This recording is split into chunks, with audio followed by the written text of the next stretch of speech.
ETF index mutual funds నేర్చుకుని stock మార్కెట్లో రాణించాలనుకుంటున్నారా? వెంటనే ఈ నెంబర్కి కాల్ చేయండి. నమస్కారం. జూలై 25వ తారీఖు నుంచి శ్రావణ మాసం మొదలవుతోంది.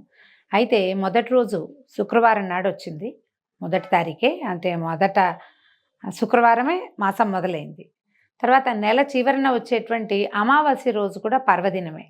అయితే ఈ నెలంతా రకరకాల పర్వదినాలు, పూజా విధానాలు చాలా జరుపుకుంటాం మనం.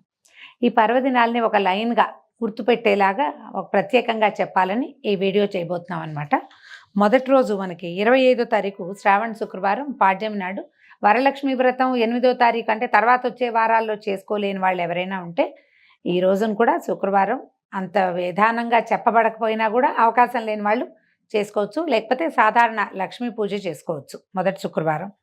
తర్వాత శనివారం 26వ తారీఖు శ్రావణ శనివారం చాలా విశేషంగా విష్ణువారాధన చేసుకుంటాము. చలిమిడి దీపారాధన చేయొచ్చు.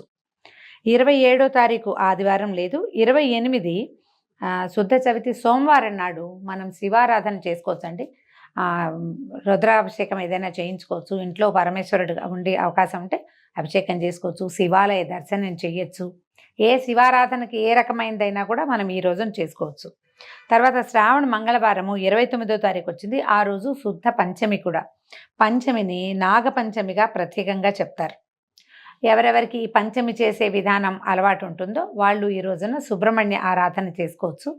ఎక్కడైనా దేవాలయాల్లో జంట సర్పాల ప్రతిమలు కనిపిస్తాయి, నాగ ప్రతిష్టలు జరుగుతాయి. ఆ నాగ ప్రతిష్ఠ ఉన్న చోట కూడా పాలు పండ్లు అవి సమర్పించుకోవచ్చు, అభిషేకం చేయించుకోవచ్చు. సర్పాలకు సంబంధించిన నవనాగ స్తోత్రము అట్లా ఏదైనా అది అలాంటిది కానీ, తర్వాత మన ఉదంకుడి నాగస్తోత్రం కానీ, సుబ్రహ్మణ్యాష్టకం కానీ ఆ రోజున పఠించవచ్చు. దాంతోపాటుగా శ్రావణ మంగళవారం మంగళగౌరి నోములు చేసుకునే వాళ్ళు ఈ రోజున మొదలు పెట్టుకోవచ్చు. దీంతో పాటుగా మనం మామూలు వాళ్ళందరూ కూడా, మనకు పంచమి లేదు, మంగళగౌరి నోములు లేవు, అయినా కూడా ఇది పర్వదినం కాబట్టి ఈ రోజున గౌరీ ఆరాధన చాలా విశేషమైన ఫలితాన్ని ఇస్తుంది. తర్వాత 30వ తారీఖు బుధవారం, 31 గురువారం ఏం పెద్ద హడావిడేం లేదండి. కొంచెం ముందుకెళ్తే ఆగస్టు 1 మళ్ళా మనకి శ్రావణ శుక్రవారం వచ్చిందండి. ఈ రోజున మనం లక్ష్మీ ఆరాధన సాంగంగా జరుపుకోవచ్చు. వరలక్ష్మి వ్రతం చేసుకునే అవకాశం కానీ సమయం కానీ, అంటే ఇలా కుదిరితే ఈ రోజునైనా వరలక్ష్మి వ్రతం జరుపుకోవచ్చు. విశేషంగా చెప్పబడలేదండి. అవసరం ఉండి ఇంకా వేరే దారి లేనప్పుడు ఈ రోజున చేసుకోవచ్చు. లేకపోతే లక్ష్మీ ఆరాధన విశేషంగా మంచిది. శనివారం నాడు మళ్ళీ శ్రావణ శనివారం వచ్చింది. ఆ రోజున మనము 2వ తారీఖు విష్ణువారాధన చేసుకోవచ్చు, చలిమిడి దీపారాధన చేయొచ్చు, విష్ణువాలయ సందర్శనం చేయొచ్చు, విష్ణు సహస్రనామ పారాయణ కూడా విశేషంగా చేసుకోవచ్చు. 3వ తారీఖు ఆదివారము, పెద్ద హడావిడేం లేదండి. 4 మళ్ళీ శ్రావణ సోమవారము. ఈ రోజున విశేషంగా మనం శివారాధన జరుపుకోవచ్చు. 5వ తారీఖు శ్రావణ మంగళవారం, దాంతోపాటుగా శుద్ధ ఏకాదశి కూడా వచ్చిందండి. మంగళవారం నోములు చేసుకునే వాళ్ళు మంగళవారం నోములు చేసుకోవచ్చు, లేదా గౌరీ ఆరాధన జరుపుకోవచ్చు. మామూలుగా నోములు లేని వాళ్ళు ఈ రోజున శుద్ధ ఏకాదశి కాబట్టి ఏకాదశి నాడు ఉపవాసం ఉండి బుధవారం ద్వాదశి నాడు ద్వాదశి పారణ చేసుకోవచ్చు. ఈ విశేషమైన మాసాలలో విష్ణువారాధన కూడా విశేషంగా చెప్పబడింది శ్రావణ మాసంలో. ఈ మాసంలో ఏకాదశి ఉపవాసం చాలా మంచిది. తర్వాత 7వ తారీఖు గురువారం, ఏం హడావిడి లేదు. 8వ తారీఖు శుద్ధ చతుర్దశి పౌర్ణమి ముందు వచ్చేటువంటి శుక్రవారం కాబట్టి ఈ రోజున సాంగంగా వరలక్ష్మి వ్రతం చక్కగా జరుపుకోవచ్చండి. ఉదయకాలం వరలక్ష్మి వ్రతం చేసుకుని సాయంకాలం లోపల వాయనాదులు అమ్మవారికి నివేదన చేసిన అన్ని రకాల పదార్థాలని మనం వాయన రూపంలో, ప్రసాద రూపంలో పంచిపెట్టుకోవచ్చు. విశేషంగా శనగలు, చలిమిడి, రవికల బట్టలు, కొబ్బరికాయలు, పువ్వులు, పళ్ళు, గాజులు ఇలాంటివి ఏవైనా సరే మనం తాంబూలంగా ముత్తైదువులకు సమర్పిస్తే మంచి ఫలితం లభిస్తుంది. వరలక్ష్మి వ్రతం జరుపుకుందాం. తర్వాత 9వ తారీఖు శనివారం, శ్రావణ శనివారం విష్ణువారాధనకి మంచిది. దాంతోపాటుగా ఈ రోజున పౌర్ణమి కూడా వచ్చింది కాబట్టి పౌర్ణమిని జంధ్యాల పౌర్ణమి అంటాం, రాఖీ పౌర్ణమిగా చెప్పబడుతుంది. ఈ రోజున జంధ్యాల ఉపనయనం అయిన వాళ్ళు, తర్వాత జంధ్యాల యజ్ఞోపవీతం ధరించే వారంతా తమ తమ యజ్ఞోపవీతాలని మార్చుకుంటారు.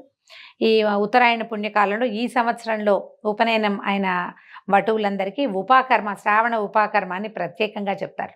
ఈ ఉపాకర్మ విధానాన్ని జరుపుకోవచ్చు. ఈ రోజున హయగ్రీవ జయంతి కాబట్టి హయగ్రీవోత్పత్తి అని చెప్తారు. హయగ్రీవోత్పత్తి కాబట్టి మనం ఏదైనా చదువుకి సంబంధించిన ప్రయత్నం ఏదైనా ఉంటే ఈ రోజున చేసుకుంటే మంచి ఫలితం లభిస్తుంది. తర్వాత 10వ తారీఖు బహుళపాడ్యం వచ్చింది. ఈరోజు హడావిడి ఏం లేదండి. 11వ తారీఖు మళ్ళీ సోమవారం, శ్రావణ సోమవారం, విధిగా శివారాధన చేసుకోవచ్చు. మంగళవారం, శ్రావణ మంగళవారము. ఈ రోజున ఇంకొక విశేషం ఏంటంటే మంగళవారము బహుళ తదియ 10 గంటలకే వెళ్ళిపోతుంది. మంగళగౌరి వ్రత విధానం జరుపుకునే వాళ్ళు అది జరుపుకోవటం, సాధారణంగా చేసుకునే వాళ్ళంతా గౌరీ ఆరాధన చేసుకోవచ్చు. దీంతోపాటు ఈ రోజున సంకటహార చతుర్థిని కూడా విశేషంగా జరుపుకుంటారండి. ఈ సంకటహార చతుర్థి చేసుకునే వాళ్ళు 12వ తారీఖు రౌండప్ చేసి పెట్టుకుంటే ఆ రోజున మనం సంకటహార చతుర్థి కూడా విధిగా జరుపుకోవచ్చు. తర్వాత 13 బుధవారం ఏం హడావిడి లేదు. 14 గురువారము ఏ హడావిడి లేదు. 15వ తారీఖు మళ్ళా సప్తమి వస్తుంది మనకి.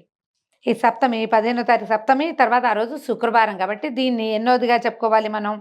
4వ శుక్రవారంగా చెప్పుకుంటాము. ముందు వారాలలో లక్ష్మీ ఆరాధన కుదరకపోయినా, లేదా ముందు వారం వరలక్ష్మి వ్రతం మనం చేసుకోలేకపోయినా ఈ రోజున వరలక్ష్మి వ్రతాన్ని కూడా జరుపుకోవచ్చు.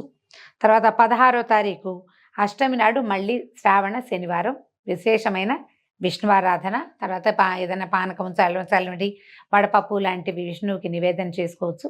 మేము ఇళ్లలో ఉన్న పద్ధతులను బట్టి, లేదా చేయదలుచుకుంటే విష్ణువారాధన చేయొచ్చు, చలిమిడి దీపారాధన కూడా చేసుకోవచ్చు. దేవాలయ సందర్శనం కూడా చాలా మంచిదే. 17వ తారీఖు ఆదివారము, ఆ రోజు హడావిడేం లేదు. 18వ తారీఖు సోమవారం నాడు మళ్ళీ విశేషంగా శివారాధన, దేవాలయ సందర్శనం కానీ, రుద్రాభిషేకం కానీ, ఎవరికైనా బ్రాహ్మణులకి ఏదైనా దానం ఇవ్వదలుచుకుంటే బియ్యము, కందిపప్పు లాంటివి కూడా దానం చేసుకోవచ్చు. దానికి కూడా ఇది చాలా మంచిది. ఇప్పుడు మళ్ళీ 19వ తారీఖు శ్రావణ మంగళవారం అయింది. మంగళవారపు నోములు, మంగళగౌరి ఆరాధనతో పాటు ఆ రోజున ఏకాదశి పుణ్యతిథి కూడా, బహుళ ఏకాదశి కూడా వచ్చింది. ఏకాదశి ఉపవాసం ఉండేవాళ్ళు ఈ రోజున ఉపవాసం ఉండొచ్చు.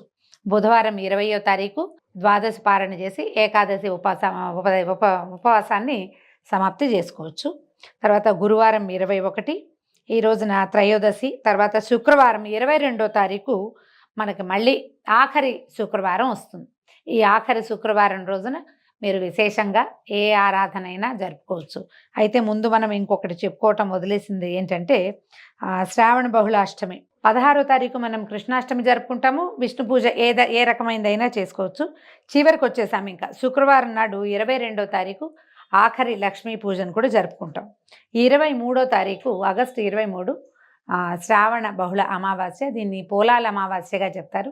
ఈ రోజున పోలాంబ వ్రతం చేసుకుంటారు. కందపిల్లకని తులసి చెట్టుతో పాటుగా పక్కన పెట్టుకుని ఆమెకి పూజ జరుపుతారు. కొంతమంది కందగౌరి నోమని చేసుకునే వాళ్ళు కూడా కనిపిస్తారు. సాధారణులందరూ కూడా ఈ రోజున పోలాల అమావాస్య రోజున విశేషంగా సంతానం కోసం పోలాలమ్మ తల్లిని అర్చించడం కనపడుతుంది. పనసబుట్టలు అవి కుట్టి అమ్మవారికి నివేదన చేస్తారు. దీంతో మనం ఈ శ్రావణ మాసంలో ఉన్నటువంటి అన్ని పర్వదినాలని విశేషంగా ఆరాధనలతోటి పరిసమాప్తి చేసుకోవచ్చు. కృష్ణాష్టమిని విశేషంగా జరుపుకునే అలవాటు ఉన్న వాళ్ళందరూ కూడా ఈ 16వ తారీఖుని చక్కగా చిన్న చిన్న పిల్లలకి కృష్ణ స్వరూపాలుగా వాళ్ళని అలంకరించి కృష్ణపాదాలని వాకిట్లో నుంచి ఇంట్లో దాకా వేసుకుని కృష్ణుడికి ఒక చక్కని ఉయ్యాల వేసి లాలిపాటలు పాడుతూ విశేషంగా పేరంటంగా కూడా జరుపుకోవచ్చు. ఈ మంగళవారాలు, శుక్రవారాలు, తర్వాత ఈ ఉన్న మిగిలిన పర్వదినాల్లో కూడా విశేషంగా వాయన దానాలు, తాంబూలాదులు కనుక ఇచ్చుకుంటే మంచిది. సంతాన సౌభాగ్యాలకి మంచి ఫలితం లభిస్తుంది. అంటే సంతానం వృద్ధి అవుతుంది, సౌభాగ్యం వృద్ధి అవుతుంది. మనకి మానవ సంబంధాలు కూడా సమృద్ధిగా అంటే వృద్ధి అవుతాయి, ముందుకెళ్తాయి సరైన విధానంలో. కాబట్టి ఈ నెల రోజుల పర్వదినాలని ఒక పండుగలాగా ఆనందంగా, కోలాహలంగా, గొడవలు, కొట్లాటలు, ఇబ్బందులు లేకుండా ముందుకు తీసుకెళ్దాం. నమస్కారం.